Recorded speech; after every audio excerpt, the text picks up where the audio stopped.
Hello दोस्तों, स्वागत है आप सभी का हमारे इस यूट्यूब चैनल एजुकेशन ज्ञान स्टडी में। तो दोस्तों आज हम लोग के इस वीडियो में बात करने वाले हैं जेएसएससी की तरफ से जो 10th पास के लिए वैकेंसी निकल के आ रही है। आज हम लोग के इस वीडियो में उसके बारे में देखने वाले हैं। जैसा कि आपको पता है कि जेएसएससी के द्वारा लोअर डिवीजन क्लर्क और जो था आपको जो कंप्यूटर ऑपरेटर था उसकी वैकेंसी निकल के आई थी। सबसे पहले मैंने आपको अपने इस चैनल के माध्यम से अपडेट दिया था, इसीलिए मैं आपको बोलता हूँ अगर आपको झारखंड का कोई भी अपडेट चाहिए सबसे पहले तो मेरे चैनल को सब्सक्राइब कर लीजिए। सबसे पहले अपडेट आप तक पहुँच जाएगी और आप उस फॉर्म को भर सकेंगे, आपको उस फॉर्म मिस नहीं हो पाएगी आपसे। तो देख सकते हैं यहाँ पर ये फॉर्म निकल के आ रही है जेएसएससी फील्ड वर्कर के लिए 10th पास रिक्वायरमेंट है। इसमें झारखंड क्षेत्र कार्यकर्ता भी इसको बोल सकते हैं हम।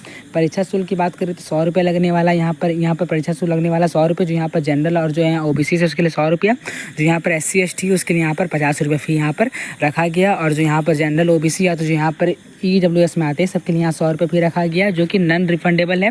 एक बार फीस सबमिट होने के बाद आपको ये रिफंड नहीं किया जाएगा, साफ लिखा हुआ है।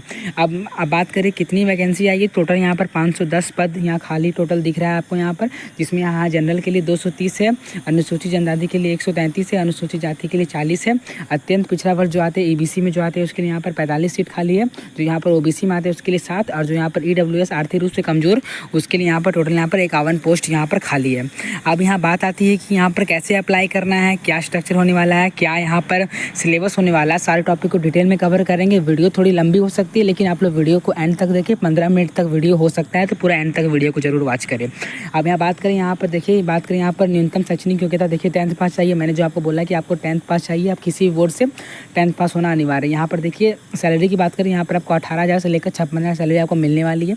इसका मतलब मान के चलिए आप यहाँ पर आपको 20,000 प्लस आपको यहाँ पर सैलरी आपको यहाँ बनने वाली है। 20 से 30,000 के बीच आपको यहाँ पर सैलरी मिलने वाली है। अब यहाँ बात आती है यहाँ पर कितनी यहाँ पर एज लिमिट कब से काउंट किया जाएगा, तो 1/8/2024 का मतलब कि 1 अगस्त 2024 तक आपका मिनिमम होना चाहिए 18 ईयर्स। और यहाँ पर देखिए मैक्सिमम एज यहाँ पर देखिए लिखा हुआ है कि अगर आप यहाँ जनरल से तो 32, जनरल से तो यहाँ पर आपको 35 साल, अगर आप यहाँ पर OBC से है या तो अगर आप यहाँ EBC से है तो आपके लिए यहाँ पर आपके लिए यहाँ पर 37 वर्ष रखा गया। अगर आप यहाँ पर फीमेल है जनरल और OBC से तो आपके लिए यहाँ पर 38 वर्ष रखा गया है। अगर आप यहाँ पर SC ST बॉयज़ गर्ल्स है तो आपके लिए यहाँ पर 40 वर्ष रखा गया है। इसका मतलब मान के चलिए कि एज लिमिट यहाँ पर एज लिमिट 18 से 35 साल रखा गया। नॉर्मल एज लिमिट यहाँ पर 18 से 35 साल रखा गया। तो एज आपको काफ़ी लिमिट आपको एज में यहाँ देखने को मिल रहा है 35 साल तक, क्योंकि जो 10th पास की जितनी भी वैकेंसी आती है आपकी SSC लेवल में, सब में आपका एज वहाँ पर 25 साल तक रखा जाता है।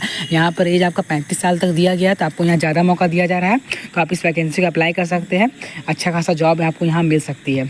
अब यहाँ बात आती है कि यहाँ पर देखिए इसके बाद अब यहाँ मेन पॉइंट हम यहाँ बात करेंगे कि यहाँ पर क्या क्या यहाँ पर रिक्वायरमेंट यहाँ पर है।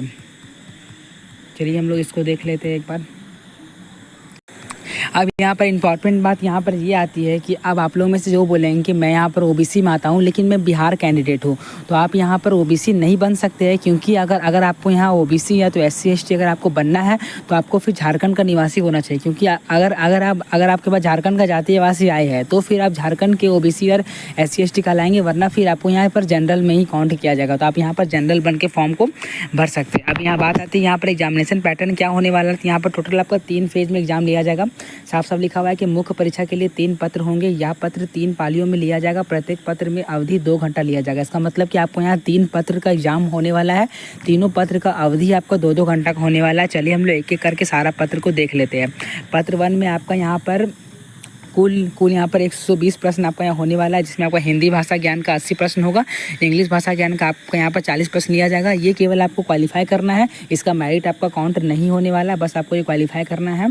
यहाँ पर आपको देखिए 30% अंक लाना अनिवार्य है, तभी आप इस पेपर को क्वालिफाई कर सकते हैं। यहाँ साफ लिखा हुआ है कि 30% अंक लाना आपको अनिवार्य है, लेकिन आपको बस ये क्वालिफाई करना है। साफ लिखा हुआ है कि क्वालिफाई राउंड है। पत्र 2 यहाँ पर क्या है, पत्र 2 में भी आपको यहाँ 30% अंक लाना अनिवार्य है। साफ लिखा हुआ है। पत्र 2 में आपको यहाँ पर 100 अंक का आपको यहाँ पत्र 2 होने वाला है। बहुवैकल्पिक, इसका मतलब यहाँ पर आपका MCQ क्वेश्चन ही होने वाला है। इसमें आपको काफ़ी भाषा दिया हुआ है, जो भाषा आपको सूटेबल लगता है आप वो भाषा चुन सकते हैं। उस भाषा से रिलेटेड आपको यहाँ 100 क्वेश्चन पूछे जाएंगे। यहाँ पर देखिए यहाँ पर साफ आपको लिखा हुआ है। अभी मैं आपको डिटेल बताऊँगा कि कौन सा भाषा क्या पर है, किसमें क्या सिलेबस है। और जो यहाँ पत्र 3 होने वाला है, पत्र 3 का आपका यहाँ मेरिट काउंट होने वाला है, जिसमें आपको सामान्य अध्ययन GS का 40 प्रश्न होगा, झारखंड राज्य से संबंधित ज्ञान का 50 प्रश्न होगा, सामान्य गणित का 10 प्रश्न होगा, सामान्य विज्ञान का आपको यहाँ 20 प्रश्न लिया जाएगा। और यहाँ और यहाँ पर आपको पत्र 3 में आपको यहाँ पर 30% अंक लाना अनिवार्य है। जो यहाँ पर आपको साफ साफ लिखा हुआ है कि पत्र 3 में भी आपको यहाँ 30% अंक लाना अनिवार्य है। अब यहाँ देखिए लिखा हुआ है कि पत्र 1 भाषा ज्ञान में परीक्षा में न्यूनतम आपको लाना है, यहाँ 30% अंक लाना है।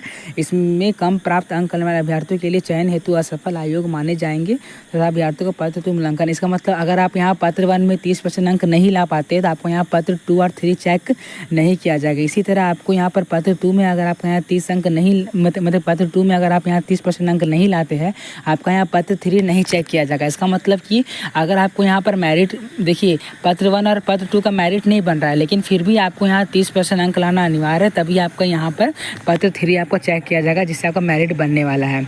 ओके, अब यहाँ पर देखिए बात आता है यहाँ पर आयोग हेतु मुख्य परीक्षा के उपरांत पत्र 2 और पत्र 3 के अंक मेरिट किया जाएगा। सॉरी, मैंने आपको एक चीज़ मैंने आपको रॉन्ग बताया, पत्र 2 और पत्र 3 से ही आपको यहाँ मेरिट बनने वाला है। देखिए यहाँ लिखा हुआ है कि पत्र 2 और पत्र 3 के विषयों में नॉर्मलाइज प्राप्त अंक के द्वारा मेगा सूची तैयार किया जाएगा। इसका मतलब कि आपको यहाँ पत्र 1 में 30% अंक लाना अनिवार्य है, तभी आपका पत्र 2 चेक होगा।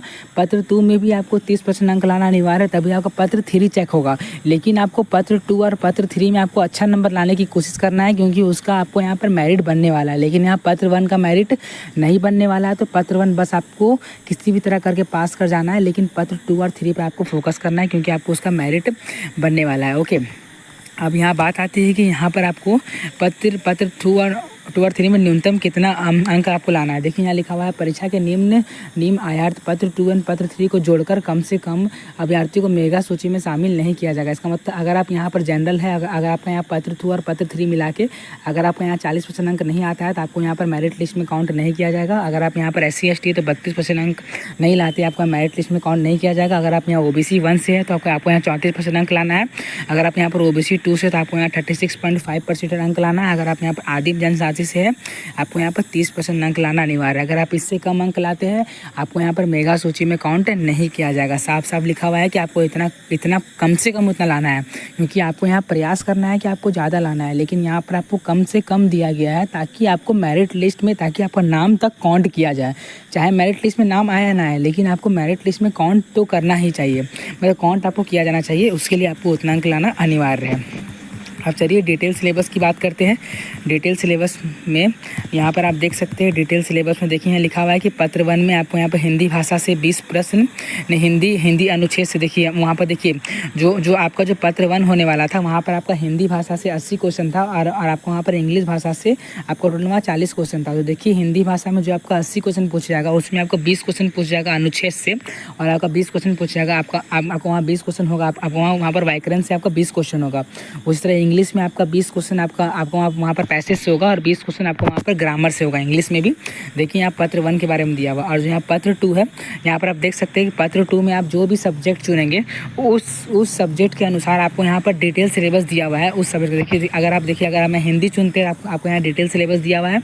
अगर आप यहाँ पर कुरमाली चुनते हैं आपको यहाँ डिटेल सिलेबस दिया गया। अगर आप यहाँ खोटा चुनते हैं तो खोटा के लिए आपको यहाँ डिटेल सिलेबस दिया गया है। और आपको ये याद रखना है कि पत्र 2 का मेरिट आपका काउंट होने वाला है। 100 नंबर का पत्र 2 होने वाला है, लेकिन आपको इसका मेरिट काउंट होने वाला है, तो आपको इसमें कोशिश करना है कि आपको अच्छा से अच्छा अंक लाना है, तभी आपको यहाँ मेरिट में नाम आने वाला है। देखिए यहाँ पर खोटा अंक, खड़िया अंक, खड़िया भाषा, संथाली भाषा, देखिए जो भी भाषा यहाँ पर है यहाँ पर सारा भाषा आपको दिया हुआ है। एक एक करके अगर मैं सारा भाषा को बताना शुरू करूँ तो वीडियो काफ़ी लंबा हो जाएगा। आप यहाँ देख सकते हैं सारा भाषा को।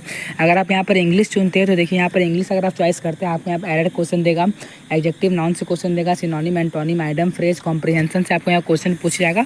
100 नंबर का क्वेश्चन आपको यहाँ पूछ जाएगा। अगर आप यहाँ इंग्लिश अगर आप यहाँ सेलेक्ट करते हैं तो यहाँ पर देखिए शॉर्ट्स नोट्स भी पूछ जाएगा, ऐसे पूछ जाएगा, इंग्लिश वर्ड यहाँ पर हिस्ट्री भी पूछा जाएगा। यहाँ पर देख सकते हैं आप यहाँ पत्र 2 के बारे में डिटेल आपको यहाँ दिया हुआ है। और वहीं अगर बात आती है यहाँ पर पत्र 3 की, तो यहाँ पर आपको सामान्य अध्ययन का मतलब GS से आपको क्वेश्चन पूछ जाएगा। GS में क्या क्वेश्चन पूछ जाएगा? हिस्ट्री, सिविक्स, ज्योग्राफी, इकोनॉमिक्स, और आपका यहाँ पर होता स्टैटिक जीके। स्टैटिक जीके मतलब क्या होता है, भारत में कौन पहला प्रधानमंत्री था, ये सब इंपॉर्टेंट खेल कौन कौन सा, इंपॉर्टेंट अवार्ड कौन कौन सा है, कौन कौन सा अवार्ड किसने जीता था, खेल खिलाड़ी देख सकते हैं आप यहाँ भारत संविधान, इतिहास, भूगोल। इसका मतलब कि अगर आप नॉर्मल कोई भी कंपटीशन का अगर आप यहाँ पर तैयारी कर रहे हो तो आप इस एग्ज़ाम को क्वालिफाई कर सकते हैं। नॉर्मल कंपटीशन टाइप का ही क्वेश्चन यहाँ पर आपका पूछा जाएगा। 10th लेवल का SSC MTS अगर आप यहाँ SSC MTS का अगर आप यहाँ तैयारी कर रहे हो तो आप इस फॉर्म को भर सकते हैं। SSC MTS लेवल का ही आपको यहाँ क्वेश्चन पूछ जाएगा। और आप यहाँ देख सकते हैं झारखंड राज्य से संबंधित ज्ञान में आपको झारखंड में जो होता है, झारखंड का इतिहास, झारखंड में कौन कौन सा चीज़ पाया जाता है, झारखंड में कौन कौन सा आंदोलन हुआ था, झारखंड में कौन कौन सा खेल खिलाड़ी क्या क्या है, टोटल आपको यहाँ झारखंड क्वेश्चन पूछा जाएगा। सामान्य गणित में आपको यहाँ 10th लेवल का मैथ पूछा जाएगा। सामान्य विज्ञान में आपको यहाँ पर देख सकते हैं कि सामान्य विज्ञान में आपको यहाँ पर 10th लेवल का आपको यहाँ फिजिक्स, केमिस्ट्री, बायोलॉजी आपको यहाँ पूछा जाएगा। 10th से ऊपर लेवल नहीं जाने वाला है, क्योंकि देखिए 10th पास के लिए वैकेंसी है, आपको 10th लेवल तक ही क्वेश्चन पूछा जाएगा। 11th 12th लेवल क्वेश्चन आपको इसमें नहीं पूछा जाएगा, याद रखिएगा आप ये 11th 12th लेवल क्वेश्चन आपको यहाँ नहीं पूछा जाएगा। तो आशा है कि आपको ये वीडियो आज का मेरा अच्छा लगा होगा। आप इसका ऑनलाइन अप्लाई जाके JSSC.nic.in जो वेबसाइट है वहाँ जाके आप इसको ऑनलाइन अप्लाई कर सकते हैं। ये फॉर्म को जो मैंने आपको बताया कि SC ST OBC जैसा भी आप है, आपका जितना भी फी लग रहा है आप वो जाके सबमिट कर सकते हैं, आप इस फॉर्म को अप्लाई कर सकते हो। तो thanks for watching my videos. ऐसे ही वीडियोज़ के लिए मेरे चैनल को सब्सक्राइब करें और 1K सब्सक्राइबर का टारगेट है, अचीव करने में हेल्प करें।